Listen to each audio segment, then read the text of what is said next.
Kuna mzee mmoja ambaye amechukiwa na watu, na si watu wa mbari, ni watu wa kijiji yao, hata unaweza pata ni watu wa familia.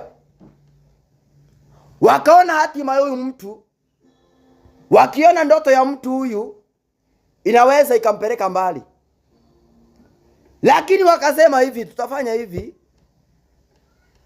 wacha tumroge ndiposa akuwe tu wazimu. Mark 5:1 inaongelea kuhusu huyu mzee. Huyu mzee akarogwa, akachukiwa na watu wa nyumba zao, wakasema huyu lazima tumuende kwa mganga.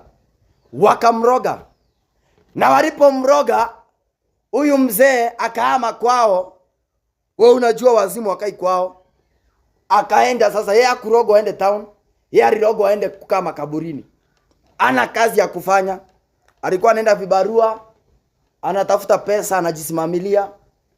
Lakini saa hii sasa asharogwa, ana kazi ya kufanya.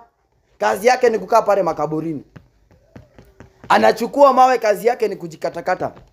Biblia inasema hivi katika Marko 1:5, huyu mzee alipokuwa kifungwa na minyororo alikuwa anazikata, maana kuna roho ambazo zilikuwa zinanena ndani yake. Kuna hizi roho ambazo zilikuwa kwa huyu ndugu, kwa hawa ndugu wa Josefu, ambazo zilisababisha akamuuze. Kuna hizo roho ambazo ziko nyumbani kwenu, ambazo zinasababisha kukosekana kwa amani. Kuna hizo roho ambazo ziko ndani yako, ambazo zinasababisha kukataliwa tu.